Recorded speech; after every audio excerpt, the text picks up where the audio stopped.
lá com alegria, com júbilo. Uma outra tradução diz que recebeu até gostoso, né? Muito bem.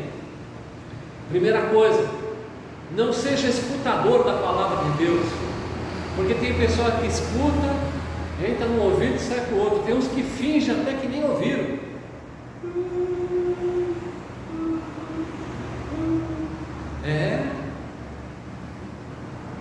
Não tem os parentes, filhos, até esposa, a gente fala assim, esposa, eles escutam, mas fazem que não. Quando é uma esposa assim que ouve, ele vai na padaria, pode deixar. Se ele só escuta, ele fala assim, eu vou cortar a unha, vou tomar banho, vou coçar o pé, mas não vai na padaria. Não obedece.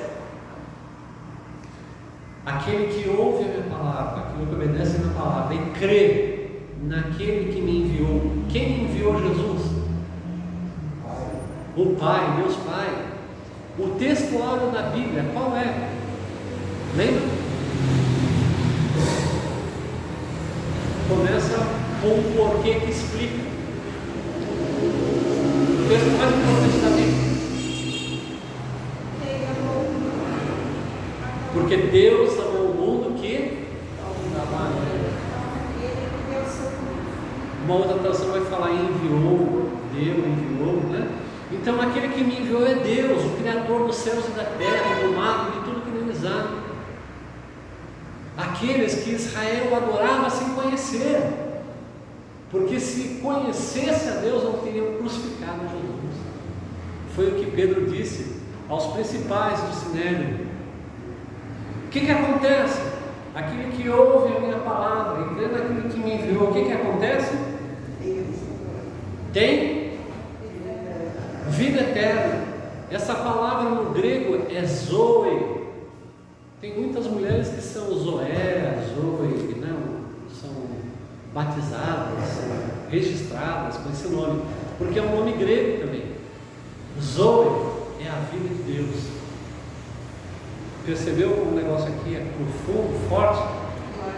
Quando você ouve, obedece a palavra do Senhor e crê em Deus Pai que me enviou, você tem a vida de Deus em você. E se você tem a vida de Deus em você, o maligno não te toca. Eita, glória a Deus! Mas eu estava falando para minha esposa hoje a respeito de um homem que morreu na Nigéria. Talvez o homem mais assim forte no espírito, nos dons espirituais dessa nossa geração. T.S. Joshua, alguém já ouviu falar dele? Ele era um pastor lá daquela sinagoga, Igreja Sinagoga das Nações para Cristo.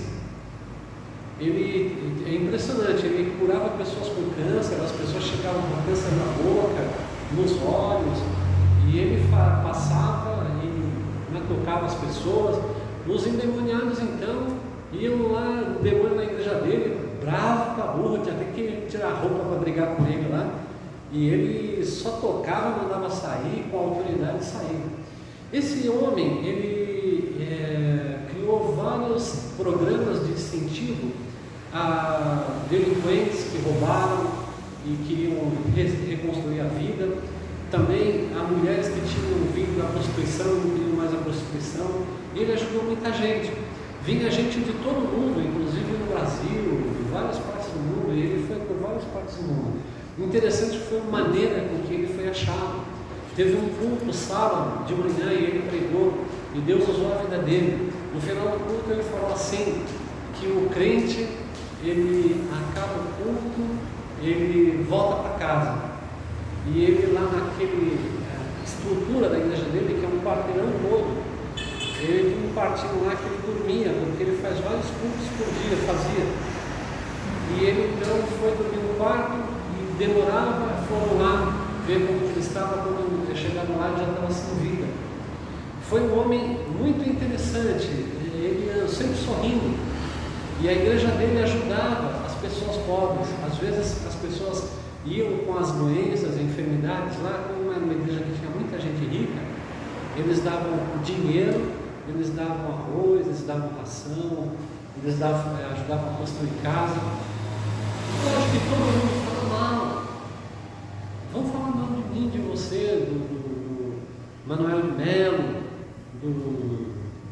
Financeiro, do R.R. Soares.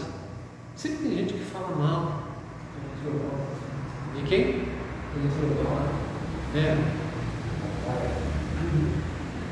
Então, ele faleceu, foi encontrado morto. E meus irmãos, eu vejo que é um homem que vai, na sua nação, até mesmo no mundo, gerar muita falta. Por que eu digo isso? Porque através da vida desse homem, milhares e milhares foram salvos, foram libertos de demônios.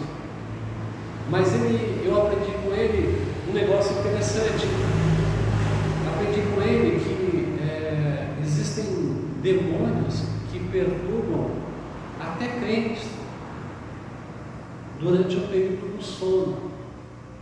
E aqueles demônios apareciam lá, se manifestavam na igreja dele. Quando a pessoa ficava endemoniada, ele falava assim: quem é você? E daí o demônio falava assim: eu sou o marido espiritual. Quando era no homem, manifestava dizia que era a esposa espiritual.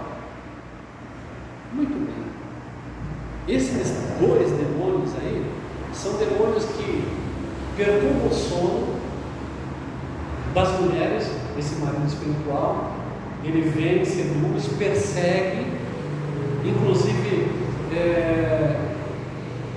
pessoas sentem-se tocadas por ele. Teve uma irmã que pediu oração lá para nós, para minha esposa, né? E ela falou que vira e mexe, tinha sonhos lá de um homem sedutor, de um homem maligno que vinha e tocava nela, e ela tinha sonhos eróticos, coisa ruim, a mesma coisa acontece com o homem. E aí minha esposa falou: nós vamos orar e vamos repreender isso. Depois da oração de repreender esse demônio, ele nunca mais voltou nos sonhos para perturbar. Mas o mundo espiritual tem essas coisas.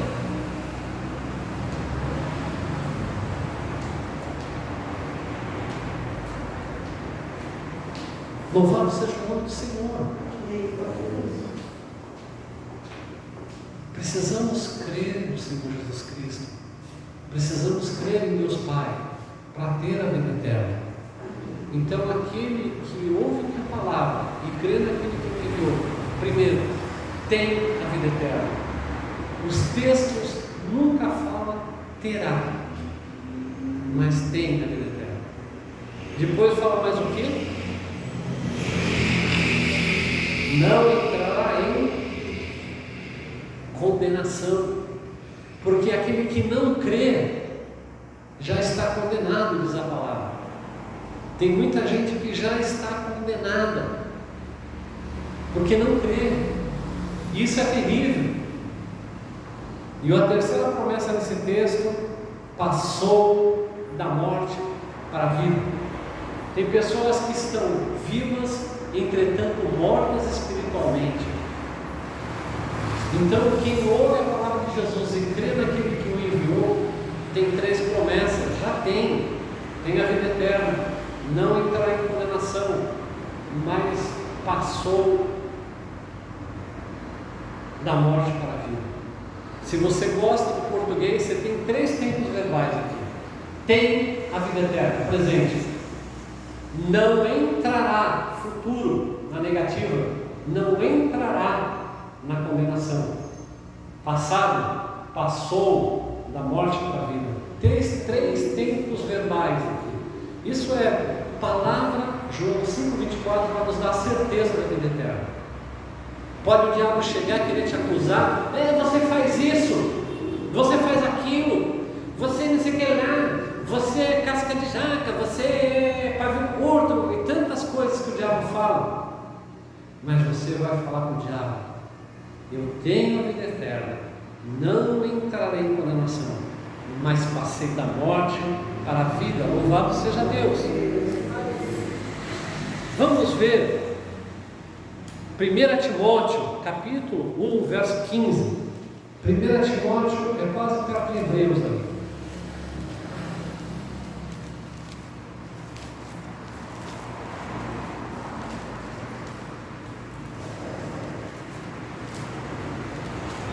Tem Hebreus, né? Antes de Hebreus.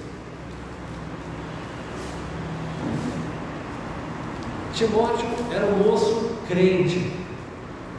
Eu estava lembrando de um pastor que foi pastor nosso, eu não vou citar o nome dele aqui porque a gente vai pôr na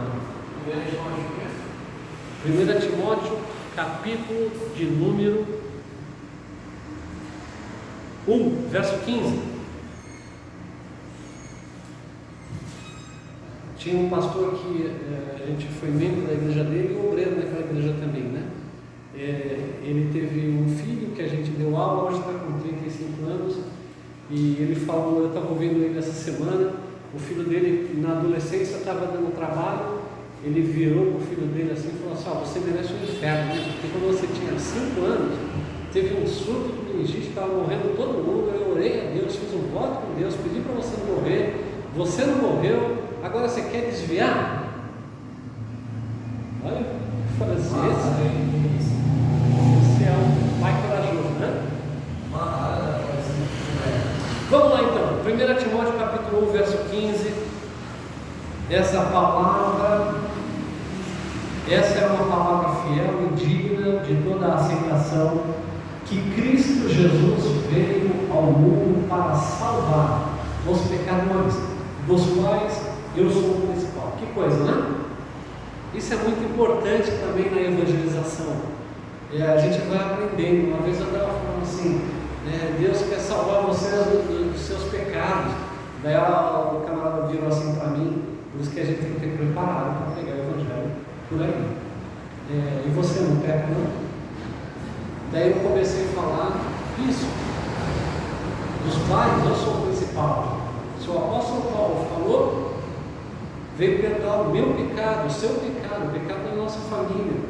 Daí a pessoa, já se contextualiza, já se identifica conosco. Mas ele fala assim, por que Cristo Jesus? Porque em algumas vezes na Bíblia você vai ver Cristo Jesus. Quem sabe? Cristo é um título, não é um sobrenome. João Alencar, sobrenome Alencar. Se eu colocar Alencar João, só na passagem aérea, que sai o sobrenome primeiro. Mas Cristo Jesus, Cristo é um título, significa o nobre, o ungido, e Jesus o nome dele. Então seria mais ou menos assim, o ungido Jesus, como tem rei Davi, ok? Muito bem. Vamos ler uma outra passagem que eu gosto muito. Hebreus capítulo 7, verso 25. Hebreus, você vai mais Tito, daí você encontra Hebreus. Hebreus é um livro que não tem um autor definido. Algumas pessoas falam que pode ter sido Paulo, Barnabé, ninguém sabe. Capítulo 7, verso 25.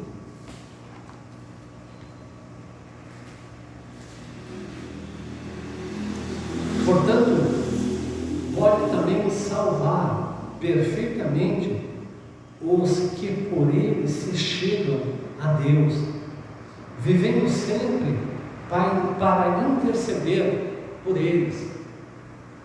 João fala assim, filhinhos, essas coisas vos escrevi para que não pequeis, mas se pecarmos, temos um advogado, um intercessor, alguém que intercede por nós junto ao Pai. Por que Jesus intercede?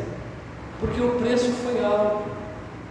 Primeiro, um Deus desce da sua glória e se humilha a si mesmo, tomando a forma de homem, e foi obediente até a morte e morte de cruz.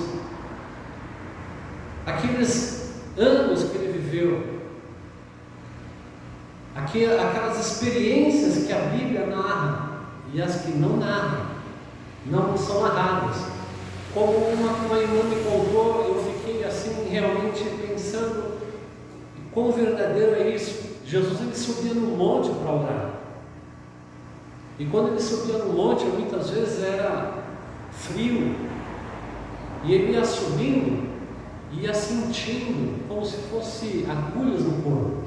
Teve um pastor que subiu no monte, Deus tocou no coração dele, ele subiu no monte num dia frio, e ele então estava subindo, e aquele frio, e ele começou a murmurar no seu coração e tal. Daí Deus falou com ele: foi exatamente isso que o meu filho subia todas as vezes que subia para interceder por vocês.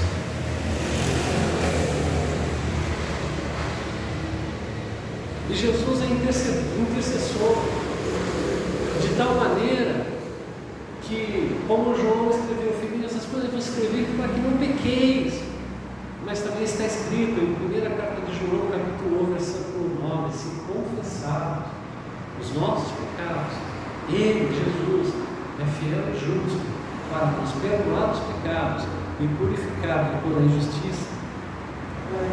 Como é importante a gente pregar o Evangelho verdadeiro. A gente não precisa levar as pessoas para Cristo dizendo que vão ser todos ricos, vamos dar o dinheiro para Deus, daí Deus vai dar para nós um caminhão do Faustão, dá para nós um avião, dá para nós uma lancha. Não. Quem primeiro deu a Ele, depois recebeu. É o que diz a palavra. Vamos ver um outro texto na Bíblia que se encontra no capítulo 10 do Evangelho de João. Evangelho de João, de novo, capítulo 10.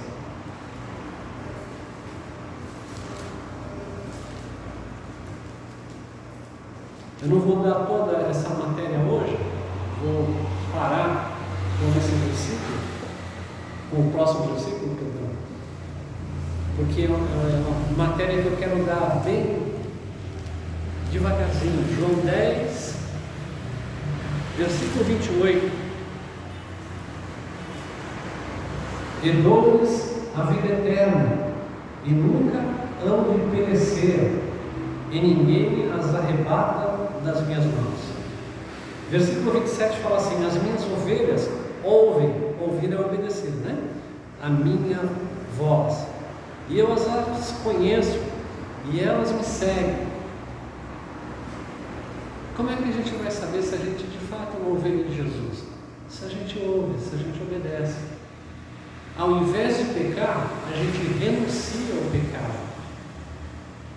Do contrário, se a gente acha que o pecado está aí, eu estou soltinho, talvez não seja ovelha, talvez não nasceu de novo. Como é que vai evangelizar, ganhar alguém para Cristo se ele mesmo não é de Cristo? Aconteceu uma situação bastante inusitada. Nós temos uma irmã que gosta muito da gente, a gente gosta muito dela.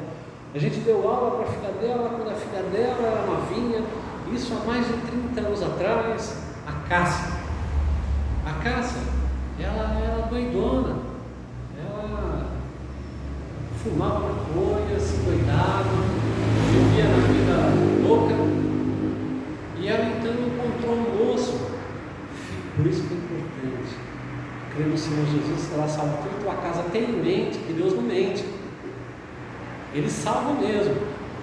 E esse moço, hoje um missionário na Meata, um dos primeiros inclusive, também era conhecido dela, encontrou ela e viu ela naquele estado, e também estava muito doido. Daí esse moço doido evangelizou essa moça que nunca tinha ouvido falar de Jesus, e a doidura continuou. A moça se arrependeu dos pecados, começou a chorar, entregou a vida para Jesus.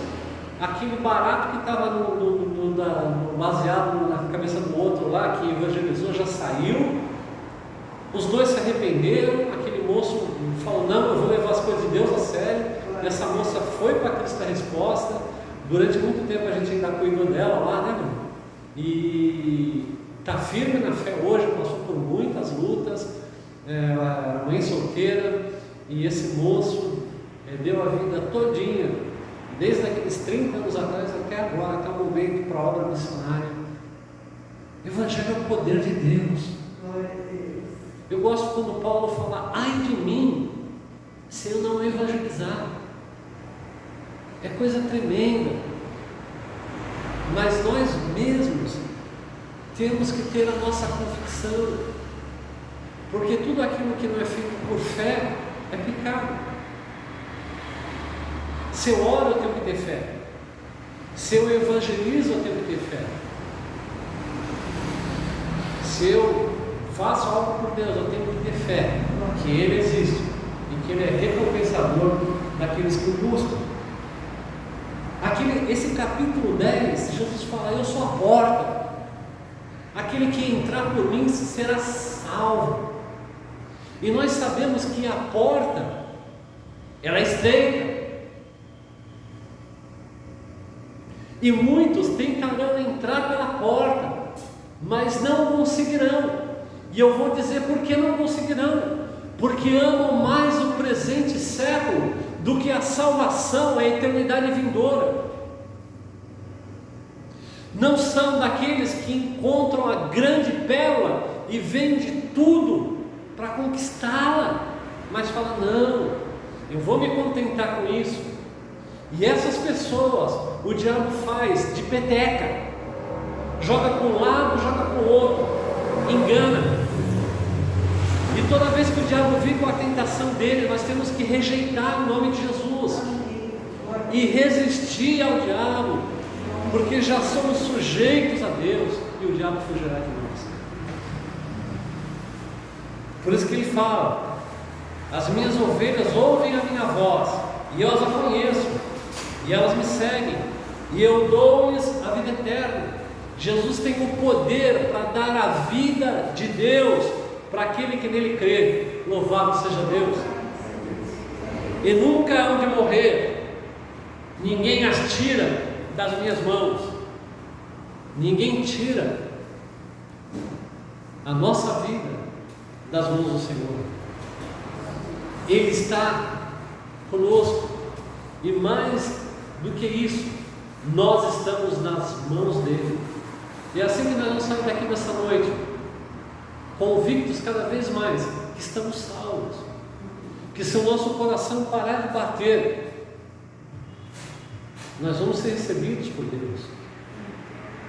Nós temos a vida eterna, nós temos o perdão dos pecados, segundo as Escrituras. Eu vou continuar na próxima semana pelo horário, e a gente vai tomar um café mais agora, conversar. Mas eu queria orar.